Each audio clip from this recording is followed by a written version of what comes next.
Alcatraz Federal Penitentiary, California.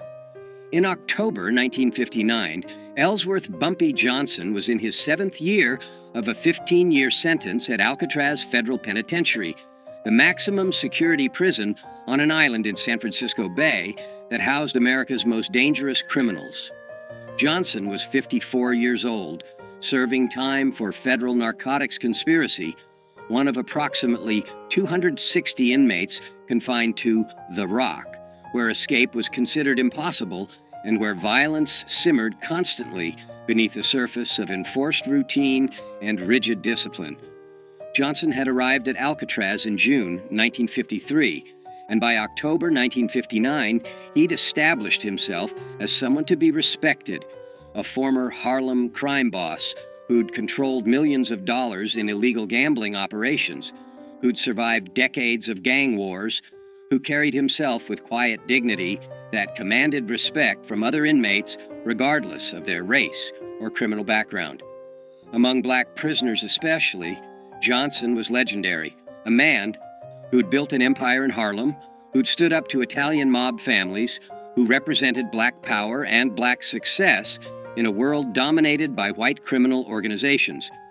But not everyone at Alcatraz respected Bumpy Johnson, and one man in particular, a massive white prisoner named Eric Paulson, would learn in the most violent and permanent way possible that disrespecting Johnson carried consequences that no amount of size or strength or murderous reputation could protect against.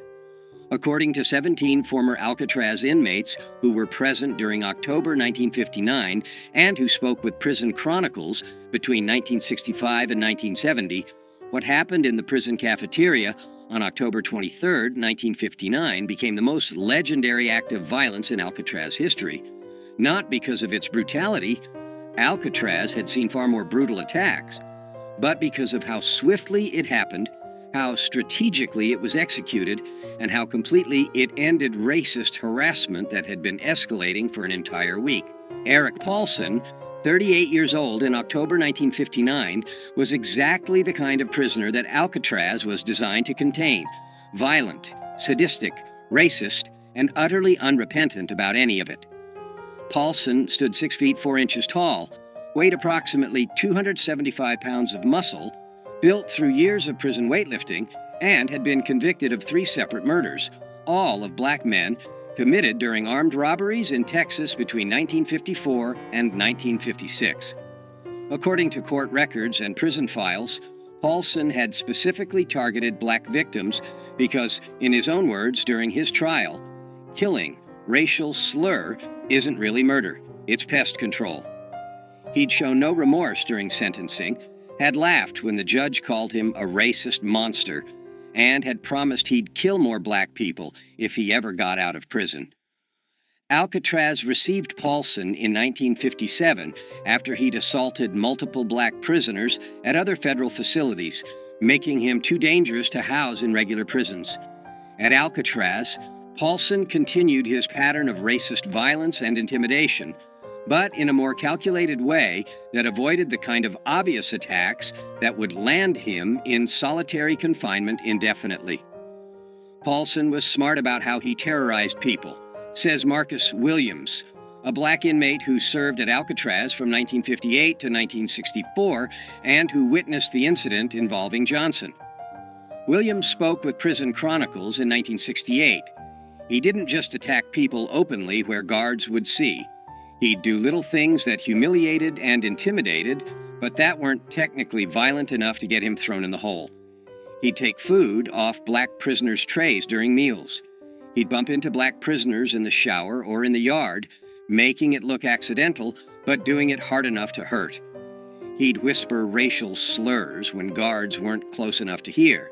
He'd make it clear that he considered black prisoners to be beneath him, that he thought Alcatraz was too good for racial slur, that we should all be working in fields or cleaning toilets rather than housed with white criminals who'd committed real crimes. By October 1959, Paulson had been at Alcatraz for 2 years and had established himself as someone who intimidated most prisoners, not just black inmates, but even white inmates who didn't want to risk confrontation with someone that large and that violent. Guards tolerated Paulson's behavior to a degree because he was smart enough not to cross the line into attacks that would require serious punishment, and because some guards, though this was never officially acknowledged, shared Paulson's racist views and quietly approved of how he kept racial slur in their place. Paulson thought he was untouchable, Williams recalls. He'd killed 3 black men on the outside and felt no guilt about it.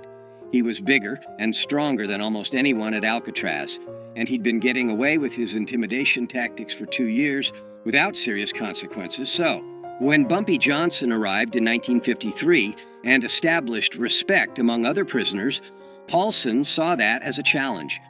He saw this older black man. Bumpy was 54 in October 1959, while Paulson was only 38, getting respect from both black and white prisoners, and Paulson couldn't stand it. He couldn't stand seeing a racial slur being treated like he mattered. So Paulson decided he was going to humiliate Bumpy, break him down, show everyone that no racial slur was above being put in his place by a superior white man. The escalating confrontation between Eric Paulson and Bumpy Johnson began on Friday, October 16, 1959, during the lunch meal period in Alcatraz's main cafeteria. According to witnesses, Johnson was sitting at a table with 3 other black inmates, eating quietly, when Paulson walked past carrying his own tray. Without breaking stride, Paulson reached down and took Johnson's dessert, a small piece of apple pie that was part of the standard meal, and continued walking to his own table, where he sat down and ate the pie while staring at Johnson with obvious contempt. According to witnesses, Johnson looked at where his dessert had been, looked at Paulson eating it, and then returned to eating his own meal without any visible reaction. Everyone at Bumpy's table was ready to fight, Williams recalls. We were ready to stand up and confront Paulson for disrespecting Bumpy like that. But Bumpy just shook his head slightly, telling us to stay calm, and kept eating like nothing had happened. We didn't understand at first. We thought maybe Bumpy was afraid of Paulson because Paulson was so big. But later we understood. Bumpy was giving Paulson rope to hang himself. Bumpy was letting Paulson think he could get away with disrespect so that Paulson would keep escalating until he crossed the line where Bumpy could respond with overwhelming violence that would be justified as self-defense. The second incident occurred on Monday, October 19th, in the communal shower area. Johnson was showering when Paulson entered, walked directly toward Johnson despite plenty of other shower stations being available, and shoved Johnson hard enough that Johnson slipped on the wet floor and had to catch himself against the wall to avoid falling. "That's my shower," racial slur, Paulson said loudly enough that everyone in the shower area heard clearly. "Find another one. This one's for white men only." According to witnesses, Johnson stood up slowly, water dripping from his body, and looked at Paulson for several seconds without speaking. Then Johnson simply moved to a different shower station and finished washing without saying anything or showing any anger. Again, everyone watching thought Bumpy was being weak, Williams says. Paulson had just physically assaulted him and used a racial slur, and Bumpy just walked away. But those of us who knew Bumpy from his reputation understood what he was doing. He was making Paulson confident. He was making Paulson think Bumpy was an easy target who could be pushed around, and that confidence would make Paulson careless. The third incident occurred on Wednesday, October 21st, during the outdoor recreation period, when inmates were allowed in the prison yard for 1 hour. Johnson was walking the perimeter of the yard with 2 other inmates when Paulson deliberately blocked their path. "Get out of my way, racial slur," Paulson said, standing directly in front of Johnson. "I walk straight. You walk around. That's how it works in here. White men walk straight. Racial slurs walk around." According to witnesses, Johnson looked at Paulson for a moment, then simply stepped off the path and walked around him without responding to the racial slur or the confrontation. Paulson laughed loudly and called after Johnson, "That's right, racial slur. You know your place. You keep walking around white men like a good racial slur should." By Wednesday evening, October 21st, everyone at Alcatraz was talking about the confrontations between Paulson and Johnson. Some inmates thought Johnson was showing weakness by not responding to Paulson's provocations. Others, particularly older inmates who understood prison politics better, suspected Johnson was planning something and was waiting for the right moment. "I talked to Bumpy Wednesday night in our cell block," Williams recalls. "I asked him why he wasn't standing up to Paulson, and Bumpy smiled slightly and said, 'I'm giving him enough rope to hang himself. Right now, if I attack him, guards will see it as me starting a fight and I'll go to solitary. But if I let him keep pushing, eventually he'll do something that crosses the line. And then I can respond in a way that guards will understand was justified. Be patient. This will resolve itself very soon.'" The final escalation occurred on Thursday, October 22nd, the day before the cafeteria incident that would become legendary. During the afternoon recreation period, Paulson approached a young black inmate named Robert Jackson, 23, who was sitting alone on a bench reading a book. "What are you reading, boy?" Paulson asked, snatching the book from Jackson's hands. "Are there pictures in it?" "I didn't know racial slurs could read words without pictures." According to witnesses, Jackson, who was small, maybe 140 pounds, serving time for postal fraud, and who'd never been violent, tried to take his book back politely. "Please give that back, sir. I was reading it." Paulson responded by hitting Jackson across the face with the book, knocking Jackson off the bench onto the ground, and then throwing the book into a puddle of dirty water that had collected near a drain. "That's what I think of racial slurs who think they're smart enough to read," Paulson said, standing over Jackson, who was holding his face where he'd been hit. "You're not smart. You're not equal to white men. You're racial slurs. And racial slurs belong on the ground where I just put you." Guards broke up the confrontation before it went further, but they didn't punish Paulson severely. He received a verbal warning and lost 1 day of recreation privileges. Jackson was sent to the infirmary with a split lip and a black eye. That evening, Bumpy Johnson sat with several other black inmates in their cell block, and according to Williams, who was present, Johnson made a statement that everyone understood meant something was going to happen very soon. Tomorrow at lunch, Paulson is going to learn a lesson he'll remember for the rest of his life. "I've been patient. I've let him think he can disrespect me without consequences. I've let him think that being big and violent makes him untouchable. But tomorrow, he's going to understand that size doesn't matter when someone has the intelligence and the willingness to use violence more strategically than he does. Tomorrow, Alcatraz is going to see what happens when a racist bully picks the wrong target." The main cafeteria at Alcatraz, Federal Penitentiary, seated approximately 250 inmates at long tables arranged in rows, with guards stationed at strategic positions around the perimeter, watching for any signs of trouble. Meals were regimented. Inmates filed in, received their food, sat at assigned tables, ate in silence or with minimal conversation, and filed out within 45 minutes. Violence during meals was relatively rare because guards had clear sightlines to every table, and because inmates knew that starting a fight in the cafeteria would result in immediate solitary confinement. On Friday, October 23, 1959, at approximately 12:15 p.m., inmates filed into the cafeteria for lunch.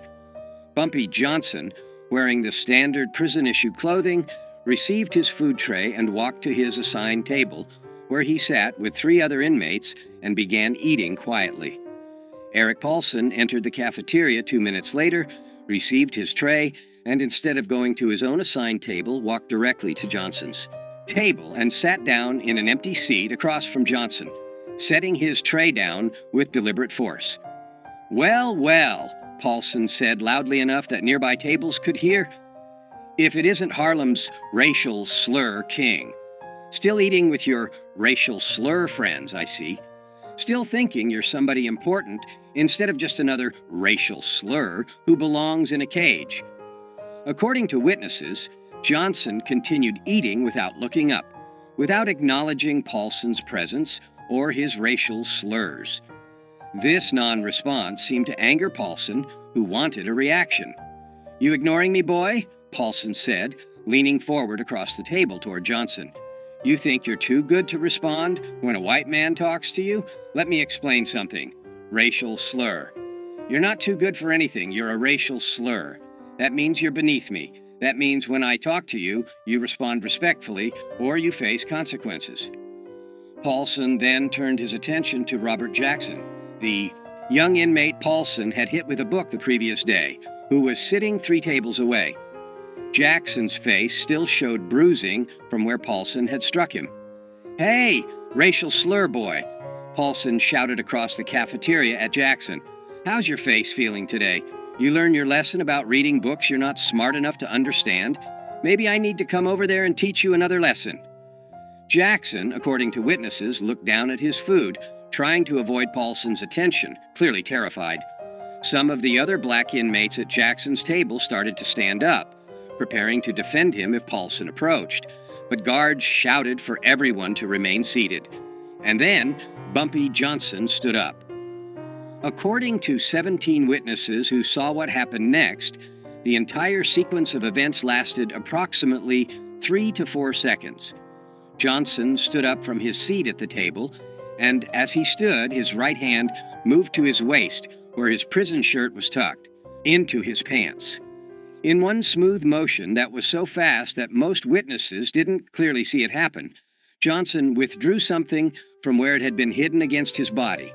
A blade approximately 4 inches long that had been fashioned from a piece of metal sharpened to a razor edge, a weapon that in prison parlance was called a shank, and that experienced inmates could make from various materials and hide in ways that even thorough searches often missed. Johnson walked around the table toward where Paulson was sitting, moving quickly but not running, covering the 8 feet between them in approximately 2 seconds. Paulson saw Johnson approaching and started to stand up, his hands moving to defend himself or to attack, but Johnson was faster. Johnson's right arm moved in a horizontal slash across Paulson's face from left to right, a motion that took less than 1 second, and the shank's blade cut a deep gash across Paulson's face from his left cheekbone to his right jaw, opening a wound approximately 7 inches long that immediately began pouring blood. Paulson screamed, a sound witnesses describe as shock and pain combined, and his hands went to his face, trying to stop the blood that was now flowing down his neck and onto his prison shirt. But Johnson wasn't finished.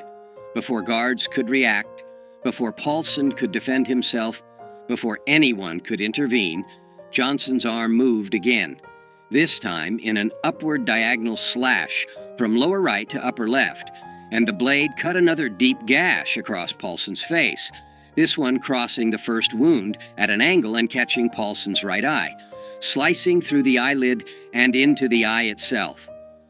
Paulson collapsed backwards, falling over the bench he'd been sitting on, landing on the cafeteria floor in a spreading pool of his own blood, screaming continuously now, his hands covering his ruined eye, blood streaming through his fingers. The entire cafeteria erupted in chaos. Guards rushed toward the scene, blowing whistles, shouting orders for everyone to get down on the floor. Inmates scattered or dove under tables. Within 15 seconds, 5 guards had surrounded Johnson with weapons drawn, while 2 other guards went to Paulson, who was writhing on the floor, blood pooling around him from the 2 facial wounds. Johnson dropped the blade on the floor, held his hands up to show he was no longer armed, and allowed guards to force him to the ground and handcuff him without resistance. But before guards could drag Johnson away, before they could get Paulson medical attention, Johnson said one sentence that every witness heard clearly, and that would be repeated in prisons across America for the next 50 years. "Touch that young brother again, call him one more racial slur, and next time you won't visit a doctor, you'll visit God." Eric Paulson survived the attack, but was permanently disfigured and partially blinded. The first slash across his face required 127 stitches and left a scar that ran from his left cheekbone to his right jaw, a mark that he would carry for the rest of his life. The second slash destroyed his right eye completely, requiring emergency surgery to remove what remained of the eyeball and leaving Paulson blind on his right side permanently. Paulson was transferred to the prison hospital, where he remained for 2 weeks, recovering from his injuries. According to medical staff who treated him, Paulson was a changed man after the attack. Quiet, withdrawn, no longer aggressive or threatening. The physical damage was severe, but the psychological damage was perhaps worse. Paulson had believed himself to be untouchable because of his size and his violent reputation, and Johnson had destroyed that belief in 3 seconds. Paulson never threatened another black prisoner after that attack, says Williams. He'd learned what every bully eventually learns if they live long enough. Size and strength don't matter when someone has a weapon, and the willingness to use it without hesitation. Bumpy had shown everyone at Alcatraz that being 275 pounds of muscle meant nothing against someone who understood violence at a deeper level, who could strike faster than you could defend, who could permanently damage you before you even realized you were in danger. Bumpy Johnson was immediately placed in solitary confinement pending investigation. The investigation lasted 2 weeks and included interviews with dozens of witnesses. What investigators discovered was exactly what Johnson had calculated. Multiple witnesses testified that Paulson had been harassing and threatening black prisoners for weeks, including taking Johnson's food, shoving Johnson in the showers, blocking Johnson's path in the yard, and using racial slurs constantly. Witnesses testified that Paulson had physically assaulted Robert Jackson the day before the cafeteria incident, hitting him with a book and knocking him to the ground while calling him racial slurs. Witnesses testified that on the day of the attack, Paulson had sat at Johnson's table uninvited, had used racial slurs toward Johnson repeatedly, and had then threatened Jackson across the cafeteria. Johnson's own statement to investigators was simple and consistent. "I defended myself and another inmate from a racist prisoner who'd been threatening us for a week. I used the minimum force necessary to ensure he would stop threatening us. I had warned him. I told him after the attack that if he continued his behavior, consequences would be worse next time. I don't regret defending myself. I don't regret defending Robert Jackson.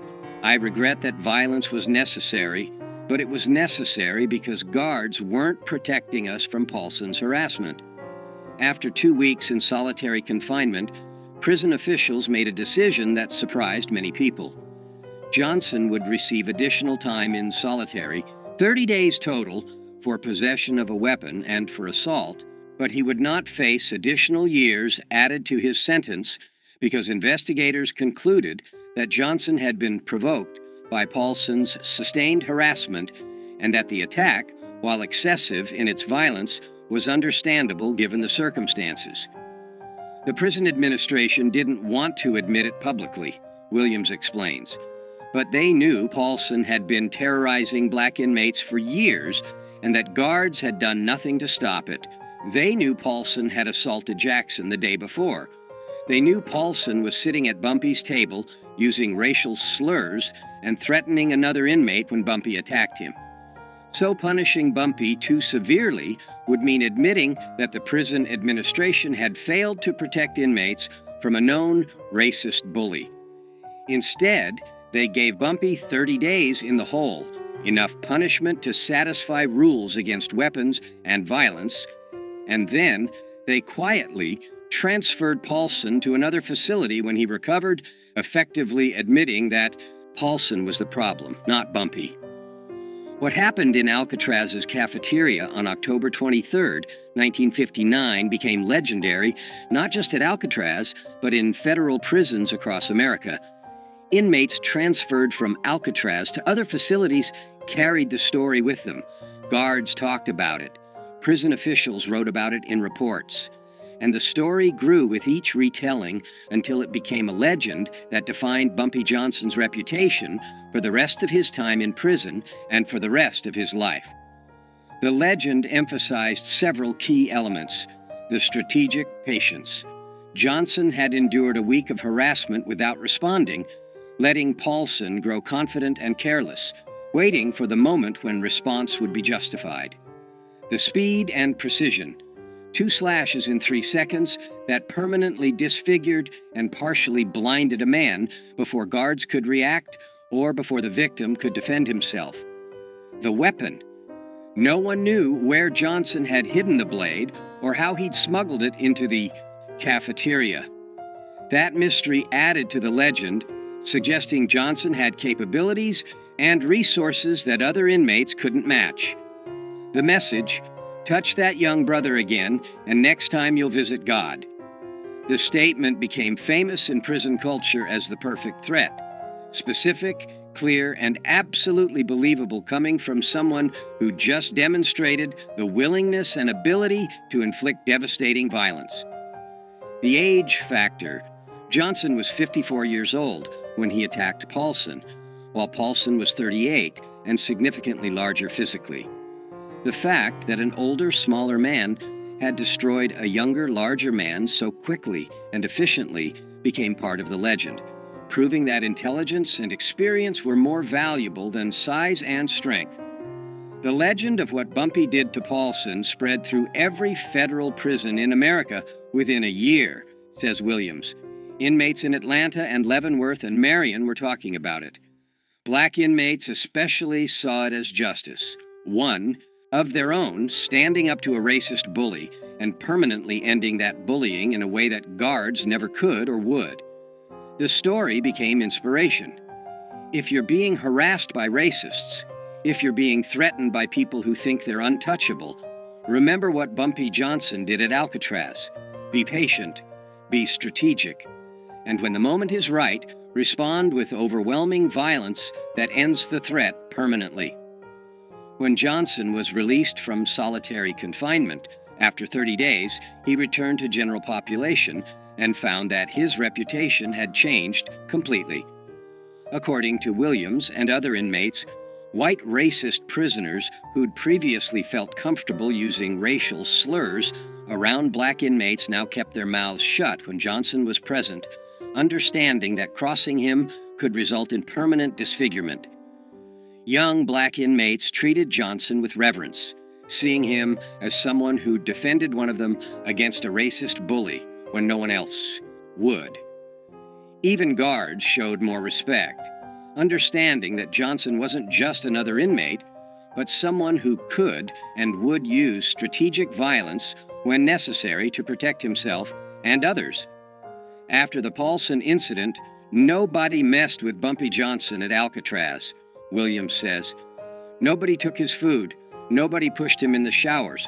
Nobody used racial slurs around him. The word had spread. Bumpy Johnson might be 54 years old, might look like an aging criminal who's past his prime, but he's more dangerous than men half his age because he's smarter, more patient, and willing to use violence with surgical precision when he needs to. That reputation protected Bumpy for his remaining 4 years at Alcatraz until his release in 1963. And it protected every black inmate at Alcatraz because racists understood that if they targeted black inmates, they might face retaliation from Bumpy, and nobody wanted that. Robert Jackson, the 23-year-old inmate Paulson had been threatening when Johnson attacked, served the remainder of his sentence at Alcatraz and was released in 1962. According to Jackson's later accounts to friends and family, the cafeteria incident changed his life by teaching him about courage, justice, and standing up to bullies.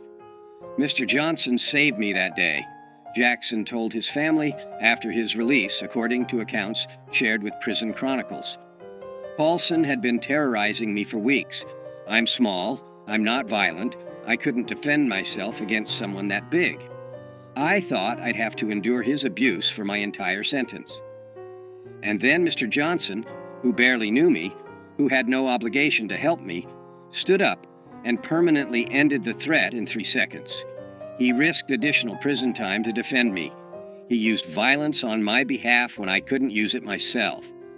That taught me that there are people in this world who'll stand up for you when you can't stand up for yourself, and that justice sometimes requires violence when peaceful means fail.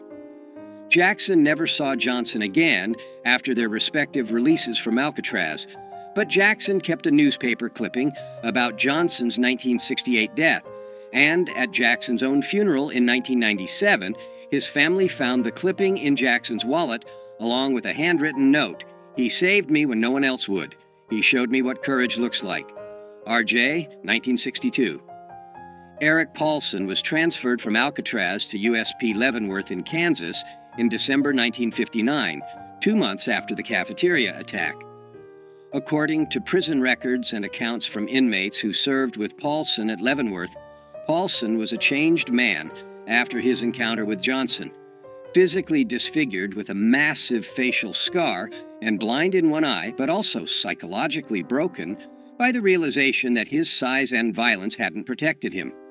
Paulson served the remainder of his sentence at Leavenworth and was released in 1971. He returned to Texas, worked various manual labor jobs, and died in 1989 at age 68. According to people who knew him in Texas, Paulson rarely talked about his prison time, but when he did, he would touch the scar on his face, a mark that remained prominent even 30 years after Johnson had put it there, and say, "I learned the hard way that being big doesn't make you tough, and being tough doesn't make you smart. I thought I was the most dangerous man at Alcatraz. Turns out I wasn't even close." Bumpy Johnson was released from Alcatraz in November 1963 after serving 10 years of his 15-year sentence. He returned to Harlem, reclaimed control of his criminal empire, and lived until July 1968 when he died of a heart attack at age 62. But the story of what Johnson did to Eric Paulson in the Alcatraz cafeteria on October 23, 1959, outlived Johnson by decades. The story was told in prisons across America, was referenced in books about prison culture, was retold by former inmates who'd served at Alcatraz and who wanted to share the legend of how one man had ended racist harassment with 2 slashes of a blade and 1 perfect threat. That cafeteria attack defined Bumpy Johnson's reputation in ways that nothing else he did could match, says Marcus Williams, who remained friends with Johnson after both men were released from Alcatraz. Everyone knew Bumpy had been a successful criminal in Harlem. Everyone knew he'd survived gang wars and built an empire. But the Alcatraz incident showed something deeper. It showed that even at 54 years old, even after years in prison, Bumpy was still the most dangerous person in any room because he combined intelligence with absolute willingness to use strategic violence. That combination, patience, intelligence, and overwhelming violence applied at exactly the right moment, that's what made Bumpy legendary. Not the violence itself, but the strategic brilliance of how and when he used it. The phrase, "next time you'll visit God," Johnson's threat to Paulson after the attack, became one of the most quoted lines in prison culture, used by inmates across America as a way to warn potential enemies that escalation beyond a certain point would result in death rather than just injury. And the legend of the attack itself, 2 cuts across the face in 3 seconds, blood everywhere, a racist bully permanently disfigured and blinded, became a cautionary tale about what happens when bullies pick the wrong target, when racists assume that their size or their violence makes them untouchable, when prisoners forget that the quietest, oldest inmate might be the most dangerous person in the entire facility. That was October 23, 1959. That was the day Eric Paulson learned that Bumpy Johnson, at 54 years old, decades past his physical prime, was still capable of violence that would make a 275-pound triple murderer scream in terror. That was the slice that became legend, the attack that showed every prisoner in America that age doesn't diminish danger when intelligence and strategic thinking guide the violence. That was the 3 seconds that proved why you never, ever disrespect Bumpy Johnson. because he'll give you enough rope to hang yourself, and then he'll cut you so fast and so precisely that you'll be bleeding before you realize you've been attacked, and you'll carry the scars of your mistake for the rest of your life.